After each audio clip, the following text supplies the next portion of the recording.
Hello, good afternoon. Welcome to the marketplace. Coming up, Bank of Ghana reveals it is now close to setting a new date for full introduction of the digital version of the cedi. Now that the economy is stabilizing and resetting, I think we are moving into the space where we are getting ready to begin to consider commercials around the E-Cedi. Also coming up, government considers taxing big technology firms like Meta on revenues earned from Ghana due to dwindling income from local mobile operators. Not paying any taxes at all. No taxes at all on the revenue that they are earning from their subscribers in Ghana.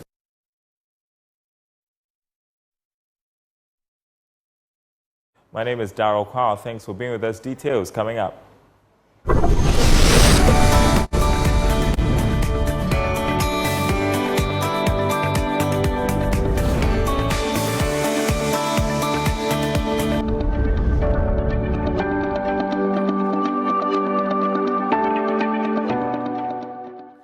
Thanks for staying with us, everyone. First up, the Bank of Ghana has revealed that it is now close to setting a new date for full introduction of the digital version of the cedi. The central bank was in 2022 forced to freeze its introduction due to the challenging economic environment. But with the economy now showing signs of recovery, the bank says it has made significant progress in the rollout. Dr. Maxwell Pokuafare is first deputy governor of the Bank of Ghana. He has been speaking with George Rafe. We actually rolled out a contained E-Cedi environment now. And here at this summit, you can actually load the E-Cedi. I think let me show you my copy of the E-Cedi on a card, which actually has loaded money on it, 100 Ghana cedis. And you can actually transact and buy. When you go to the Innovation Village, everything that is being sold there is only transacted through digital money. So you cannot use cash to buy anything there. Here, right so here. As we speak right now, Governor, the E-Cedi has been operationalized. Only for this summit, as a pilot.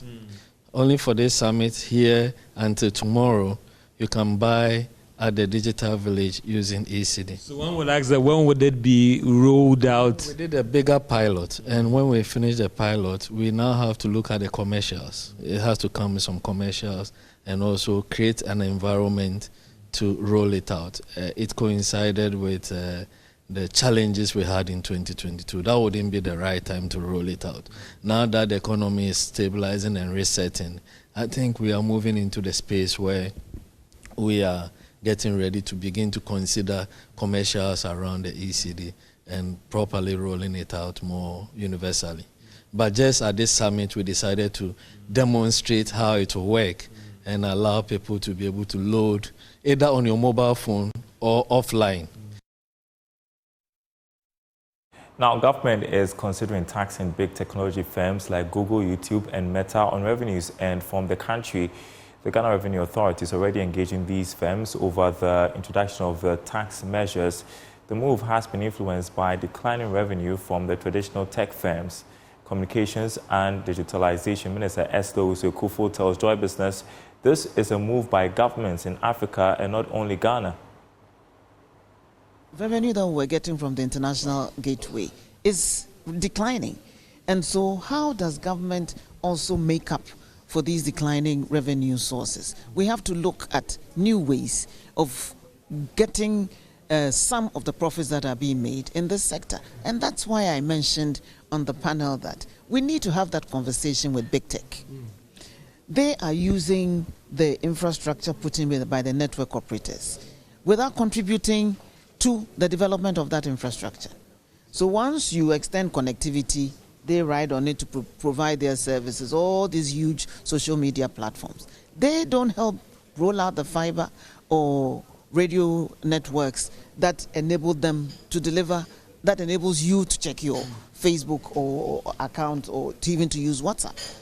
None of them contribute to or Google or all the others. None of them contribute to actually building the networks on which they deliver their services to the end consumer.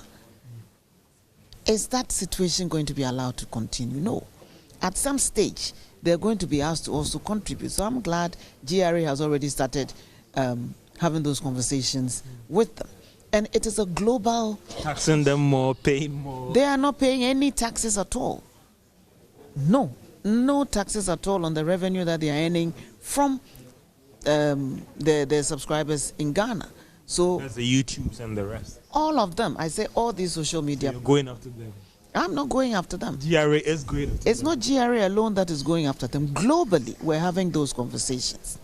You know, there are lots of these influencers, that, who are earning significant amounts of revenue from utilizing these platforms.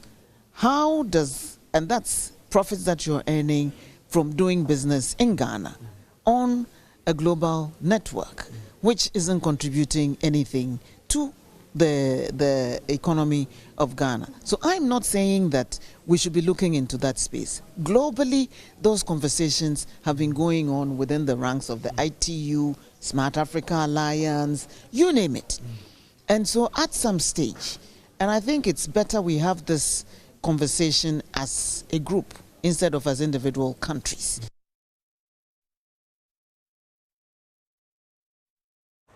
Now, major funding and partnership deals have been closed at the Fintech and Innovation Conference 3i Africa Summit in Accra. These agreements were finalized on the second day of the meeting. Now, the summit is expected to end today with more thought leadership engagements and panel discussions. Former Finance Minister Ken Ofori-Atta is expected to make a presentation on sustainable investments. President Akufo-Addo will formally close the event this evening in a speech christened a call for action. Let's join Winston Taki for an update. Take it away, Winston. Session where conversation will be centered on how creative art can use fintech to accelerate the operation. But before we delve deeper into many conversations that happened today, as of now, we are on break. People are walking around, changing deals, contacts, sharing ideas. This afternoon, I also met 3 people who said they have secured $1,000, especially when it comes to making a profit, because to them, this is the perfect opportunity for them to get to know new people, get to see new businesses, not just in Ghana, but across Africa. So today has been quite insightful. Usually, yesterday's number I thought was much, but looking at what is happening this afternoon, it appears the finale seems to be quite interesting. People are trooping in all across the country at the Accra International Conference Center. But before I let go of you, I have with me here the founder of E-Transact in the person of Dr. Valentine Obi, and he has been in the fintech industry for many years. I want to get to know more about their operation, how far they've been over the years. Good afternoon, it's good to see you, sir. Good afternoon, good afternoon. Wonderful. First of all, can you tell us, how did E-Transact begin, and how has the journey been so far? Well, E-Transact we started in 2003. Then there was no buzzword like called Fintech.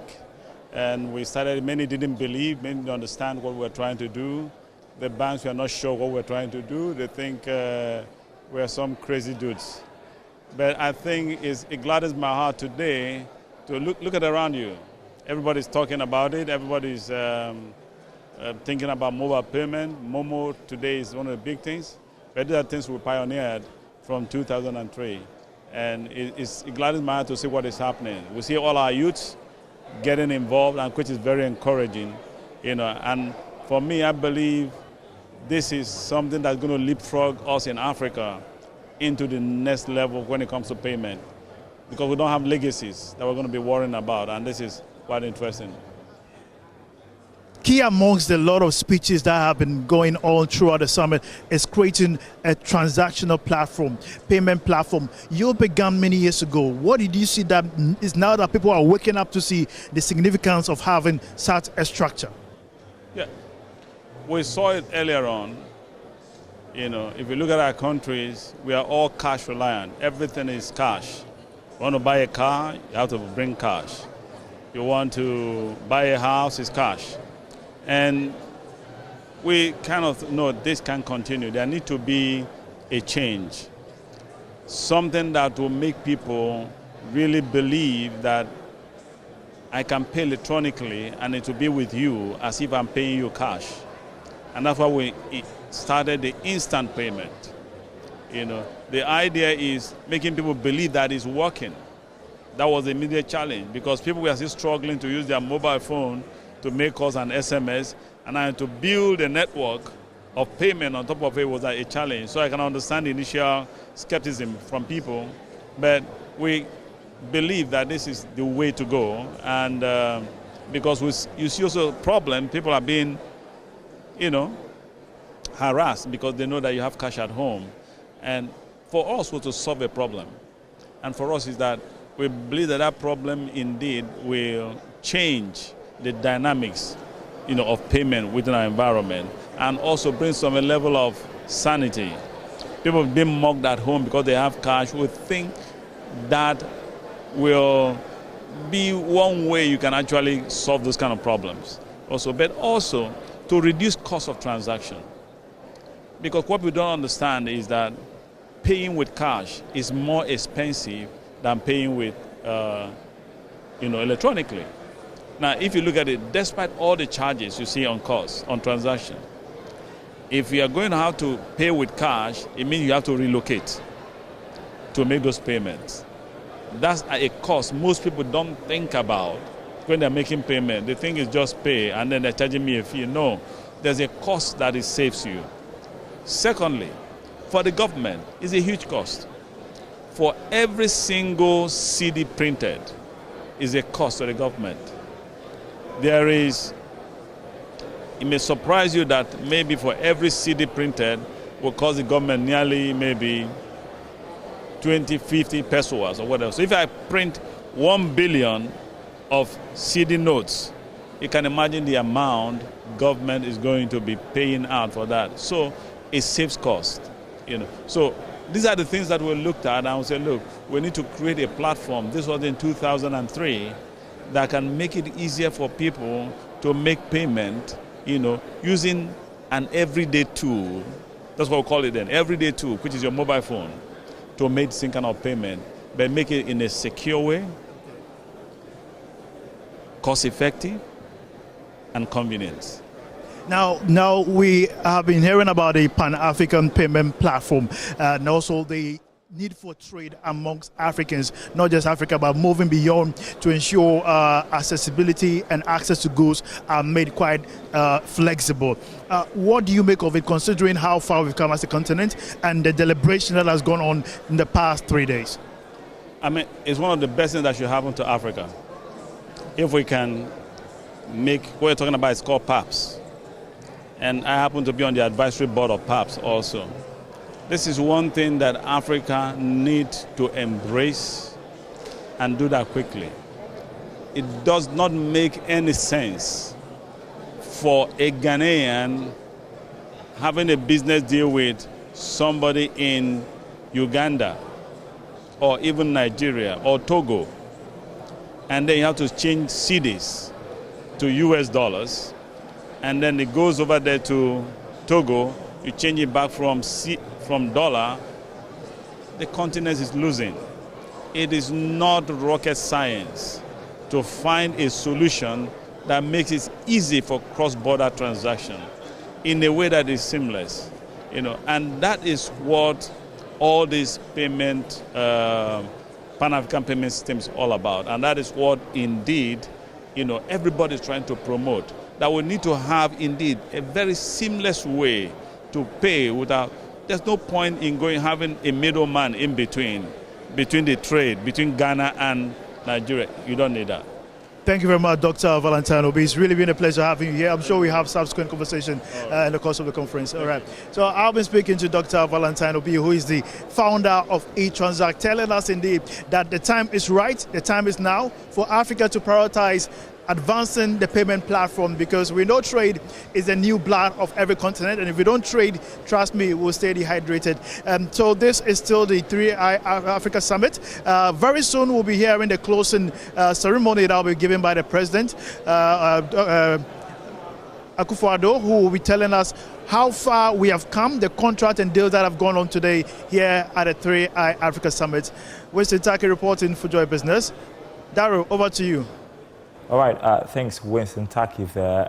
We'll be headed over to the Accra International Conference Center in a bit for Let's Talk Tech. But first, the Food and Drugs Authority is assured of critically analyzing any genetically modified foods before they are allowed on the market. This comes on the back of news about the commercialization of some 14 GM foods. According to Deputy Chief Executive of the Food Division at the FDA, Roderick Dadie, the mandate of the FDA is to ensure wholesome foods on the market. He was speaking at a workshop on biotechnology and GM labeling. The Human Rights Court 1 recently dismissed the interlocutory injunction application filed by Food Sovereignty Ghana and others against the National Biosafety Authority over the approval given for the registration of 14 genetically modified crops for food, feed and processing in Ghana. In light of this, the Open Forum on Agricultural Biotechnology Ghana chapter, in collaboration with the Council for Scientific and Industrial Research, organized the Biotechnology and GM Labeling Workshop. Deputy Chief Executive of Food Division at the FDA, Roderick Dadie, explained the role of the Food and Drugs Authority in ensuring safe foods on the market. The Food and Drugs Authority, number one, has a purpose, a mandate given by the people of Ghana.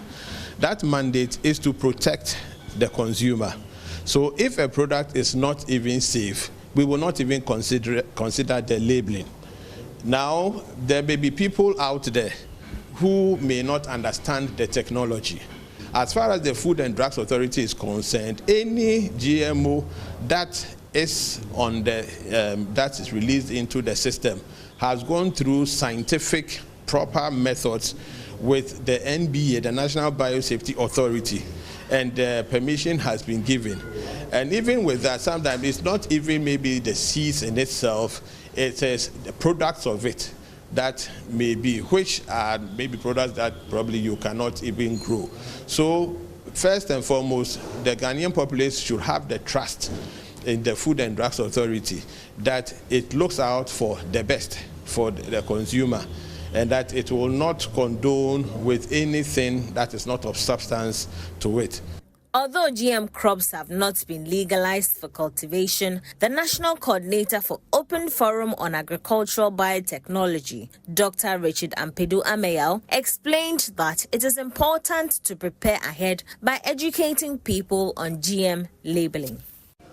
As of now, we are not very sure because government would have to pass a law. In some countries, it's mandatory.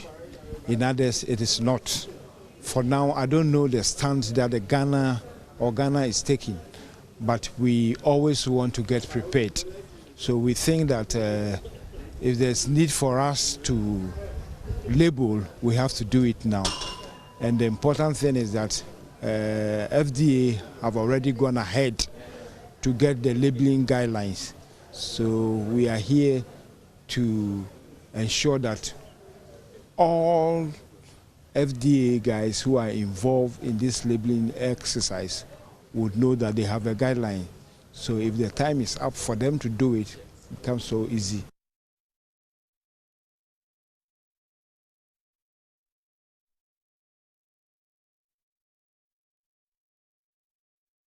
Now, the concerted regional modeling and observation project, one of the main research works of the West African Science Services Center on Climate Change and Adaptive Land Use, WASCAL, has initiated a project to identify emission mitigation options for the major greenhouse gases under the climate change and land use change for food security in West Africa. At a two-day regional technical workshop in Kumasi, Professor Dr. Harold Kunzman, chairman of the Regional Climate and Hydrology at the University of Augsburg, said Africa needs to adapt to specific climatic conditions to mitigate the effect of climate change. Kofi Sian reports. The concerted regional modeling and observation assessment brought together stakeholders from different West African countries, including Ghana, Burkina Faso, Nigeria, and Niger, to look into reducing greenhouse gas emissions and improve food security. The aim is to adapt strategies to threats, opportunities, and uncertainties to improve food security in the sub-region. Speaking to journalists on the sidelines of the workshop, Professor Dr. Kunzman says the workshop has become necessary because of increasing threat to climate change in the West African sub-region. The background is that West Africa is threatened by climate change. The West African countries face tremendous challenges, increased heat waves, changing water availability, droughts, but on the other hand also flooding and heavy precipitation, albeit West Africa has not contributed a lot to worldwide CO2 emissions. So West Africa is threatened and needs to adapt, and in parallel the entire world community need to mitigate.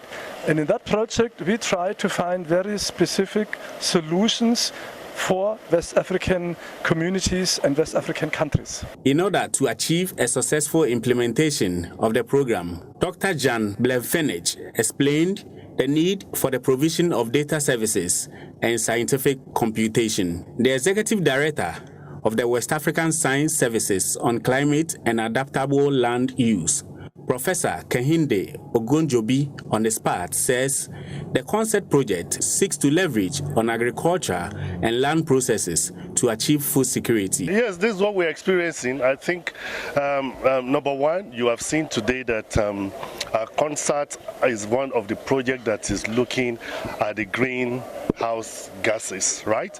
And we are trying to see how we can balance between issues of food security and also meeting the 1.5 to 2.0 degree temperature, which we have been talking about in the COP, in the Conference of Party.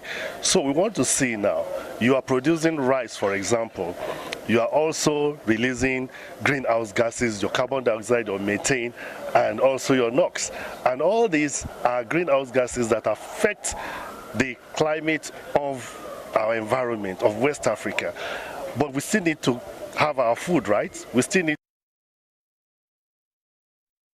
And you're watching The Marketplace. Time to talk tech. And the tech industry has converged at the 3i Africa Summit in the last couple of days as stakeholders engage on how to use technology to boost the financial sector. That's where our Let's Talk Tech segment is coming from this afternoon with my colleague Isaac Atase-Nyako. Isaac, and you have been engaging techpreneurs on funding.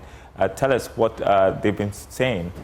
Actually, a CEO of Melo Technologies. He's actually a tech entrepreneur. I have with me also Dr. Stephen Moore, who lectures with the UCC and also the Director of SME Banking at Fidelity Bank. So I'll come to you first. Isaac, help us understand how challenging is it for tech entrepreneurs to, thrive currently? Yeah, so I guess the foundation of every business is problem solving. So you set out to want to solve a problem, and you would hope that you have an enabling environment. The enabling environment obviously is a thriving innovation ecosystem, as reduced taxation, as funding available in the ecosystem. It's just a general, I guess, culture that encourages people to want to build and innovate. The truth is that fundamentally, a lot of structural, cultural belief systems inhibit that innovation approaches to things generally in Ghana. But I mean, those of us that I say we've been cursed with this startup madness, dare to do it anyway. And we continue to do it because we feel like some problems are important to solve. Let's look at the challenge of funding. Now, a part of the summit is to look at funding opportunities for startups like you. Now, how challenging is it? Elsewhere, we have the venture capitalist system where entrepreneurs like you can easily go out there, get a partner, and then you're able to spur to the next level. But here we don't. How challenging is this for you, and what would you want to see in the coming years? So a thriving venture ecosystem is based on this venture is betting, to be honest, right? It's people believing in early stage business and want to put their money on it. And usually those people are people who have made money off themselves from other things and want to use that as an investment stream. So to be honest, what is going to sell venture is people who have money taking an initiative and wanting to say that we believe technology is the future, we believe local entrepreneurs, young Ghanaian entrepreneurs have the opportunity and betting on them. That's really the only solution. If not, it's not government's problem to solve, to be honest. Venture is not government's problem to solve. Government can do grant schemes, etc. But the innovation ecosystems of the world have not tried because government dished out money. Government enabled the systems. And so I particularly, for example, I'm not expecting government to keep money. But government also is not doing great at enabling that ecosystem. But when it comes to venture capital, as someone who has $10 million in the bank saying that I want to diversify my investment, and I believe that these young entrepreneurs doing something can do that. So that's really that. Let me come to you, Alex. Now, Isaac here is trying to talk about some challenges, especially when it comes to funding. He talks about the venture capitalist system elsewhere, but here he's looking at the enabling environment at least. Now, for you as a financial service operator, what are you doing to support entrepreneurs like him? Okay, so clearly we all have obligation. We all have obligation towards developing the ecosystem for the benefit of us. Yesterday, in the Agric Tech session, my MD, Julian Opuni, indicated that Fidelity had committed ourselves a substantial amount of money to support techs that want to innovate things in the agri space, just to make sure that we're able to unleash the potential in that side. How cheap is this funding and how targeted is it? Yeah, so right now we are saying that do you have any project, do you have any initiative, do you have any innovative that seek to solve a problem in the agri sector? So for example, we all know the normal problem that we have as far as agri space is concerned. I've given money to somebody. We want to understand the yield that is we're expecting. There's maize on the field. Can you use tech to estimate what the expectation is going to be in terms of yield expectation? What tech can do to actually help us to improve the yield that we are expecting from that particular farm? Yesterday in the agri session, we saw that we have seen production improving, not because we are employing technology, but it's because we are increasing the land area that we are actually farming. It is more about the yield that you are getting per hectare, and not so much of how much land you are able to put under cultivation. So we are saying that we are ready to fund. Now, we should understand that it must start somehow small, and then we get to a time that we have all tested it, we all know that it is working, then we need to enable it. Now, the Fidelity Young Entrepreneurs Fund, for example, focus on supporting tech initiative. And if we can actually if you have a viable project and you come to us, now we guide you through the process, we give you we take the lending decision, the funding is made available to you, and then now when the benefit comes, all of us do it. And that's the reason why we believe in collaboration, we believe in partnership, and able to develop. Because in some instances, the initial stages, it's not all the time that the lending will do, because you are not too sure of how.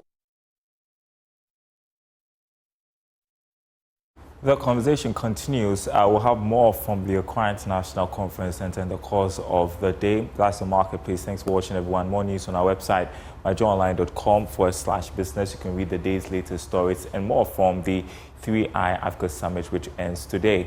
My name is Darryl Kwa. We'll see you same time tomorrow.